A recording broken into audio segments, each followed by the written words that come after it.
챗GPT에게 똑같은 일을 부탁했는데 왜 어떤 사람은 놀라운 결과를 얻고 어떤 사람은 평범한 답만 받을까요?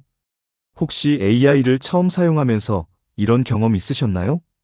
챗GPT가 좋다고 해서 써봤는데 별거 없네. 그런데 인터넷을 보면 이상합니다. 누군가는 챗GPT로 블로그 글을 만들고, 누군가는 유튜브 대본을 만들고, 누군가는 몇 시간 걸리던 업무를 빠르게 처리합니다. 똑같은 챗GPT를 사용하는데 왜 결과가 이렇게 다를까요? 여러 이유가 있지만 초보자가 가장 먼저 바꿀 수 있는 것이 있습니다. 바로 질문입니다. 오늘은 어려운 프롬프트 강의를 하지 않겠습니다. 누구나 바로 사용할 수 있는 질문법 7가지만 알려드리겠습니다. 영상을 다 보시면 마지막에는 아주 간단한 질문 공식 하나도 알게 됩니다. 이것만 기억해도 챗GPT에게 무엇을 어떻게 물어봐야 할지 훨씬 쉬워질 겁니다. 첫 번째 질문법입니다. 무엇을 원하는지 정확하게 말하세요. 예를 하나 들어보겠습니다. 챗GPT에게 글 써줘 라고 입력했습니다. 챗GPT 입장에서는 난감합니다.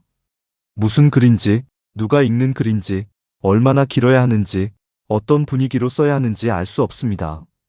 그래도 AI는 답을 만들어냅니다. 그러니 평범한 결과가 나올 가능성이 높습니다. 이번에는 질문을 바꿔보겠습니다. AI를 처음 사용하는 50대 이상 독자에게 챗GPT 사용법을 설명하는 블로그 글을 작성해줘. 어려운 전문 용어는 줄이고 실생활 사례 3가지를 포함해줘. 어떻습니까? 같은 글을 써달라는 요청인데 AI가 알아야 할 정보가 훨씬 많아졌습니다. 여기서 중요한 것은 질문을 무조건 길게 쓰라는 뜻이 아닙니다. 원하는 것을 분명하게 말하라는 것입니다. 두 번째입니다. 누구를 위한 답인지 알려주세요. 예를 들어, 인공지능이 뭔지 설명해줘 라고 물어볼 수 있습니다. 그런데 이 설명을 듣는 사람이 AI 전문가라면 어떨까요? 초등학생이라면 어떨까요? 60대 AI 초보자라면 어떨까요? 당연히 설명 방법이 달라야 합니다. 그래서 이렇게 질문해 보는 겁니다. AI를 처음 접하는 60대도 이해할 수 있도록 전문 용어를 최소화해서 설명해줘. 이렇게 한 문장만 추가해도 답변의 난이도와 표현 방식이 달라질 수 있습니다. 특히 블로그나 유튜브 콘텐츠를 만드는 사람이라면 이 방법을 꼭 기억할 필요가 있습니다. 좋은 콘텐츠는 내가 무엇을 말하고 싶은가만 중요한 것이 아니라 누가 읽고 누가 보는가가 중요하기 때문입니다. 세 번째 질문법입니다. 필요하다면 챗GPT에게 역할을 주세요. 예를 들어 유튜브 제목이 필요하다고 해보겠습니다.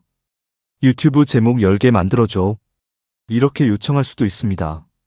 하지만 조금 바꿔보겠습니다. AI 초보자를 대상으로 하는 유튜브 채널에 콘텐츠 기획자 관점에서 챗GPT 사용법 영상 제목 10개를 만들어줘. 이번에는 관점이 생겼습니다. 또 글을 수정하고 싶다면 전문 편집자의 관점에서 이 글에서 반복되는 문장을 찾아주고 더 쉽게 수정해줘 라고 요청할 수도 있습니다. 역할을 주는 목적은 AI에게 멋있는 이름을 붙이는 것이 아닙니다. 어떤 관점에서 결과를 만들어야 하는지 더 분명하게 알려주는 것입니다. 네 번째는 결과의 형식을 정하는 것입니다. 이 방법은 정말 실용적입니다.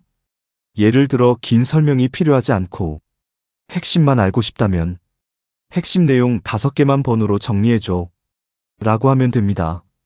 두 제품을 비교하고 싶다면 장점과 단점을 표로 비교해줘 라고 할 수 있습니다.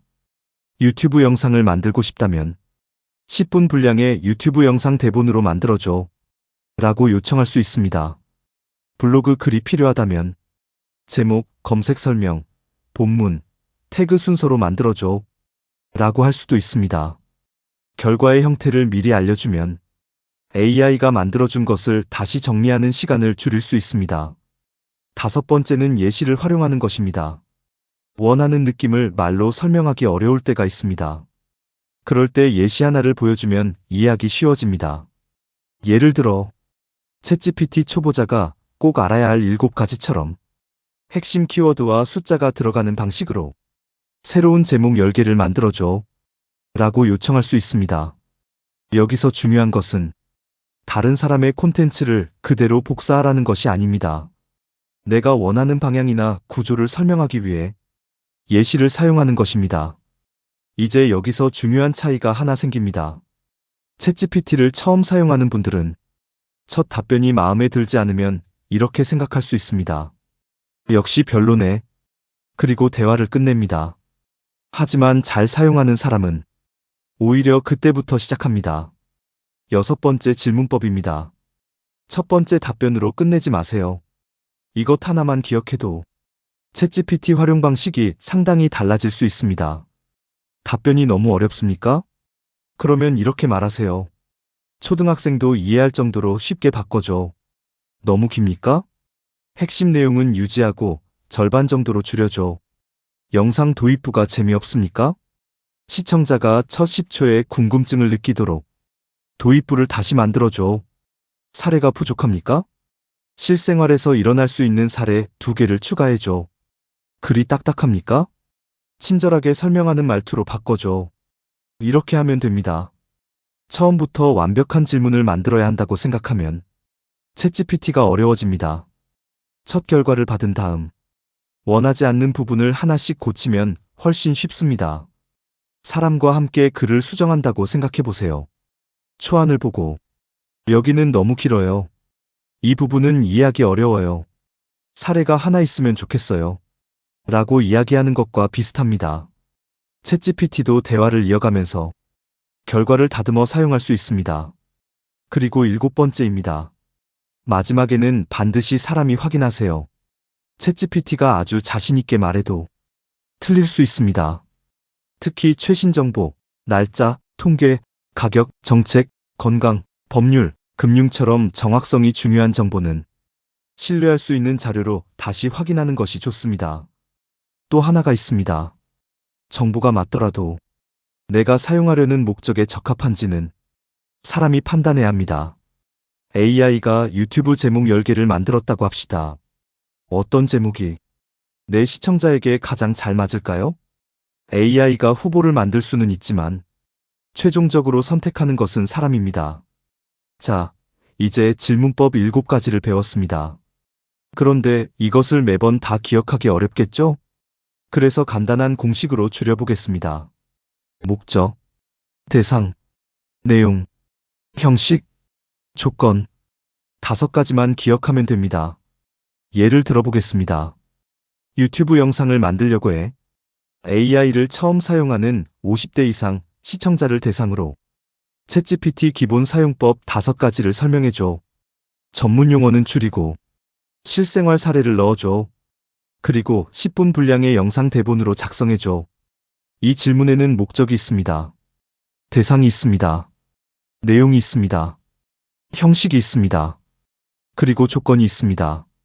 처음에 했던 챗GPT 대본 써줘. 라는 질문과 비교하면 AI가 무엇을 만들어야 하는지 훨씬 분명합니다. 이제 오늘부터 이렇게 해보세요. 챗GPT를 켜고 평소처럼 질문을 하나 입력합니다. 그리고 첫 번째 답변을 봅니다. 마음에 들지 않는다고 바로 포기하지 마세요. 한 가지씩 고쳐달라고 요청해보세요.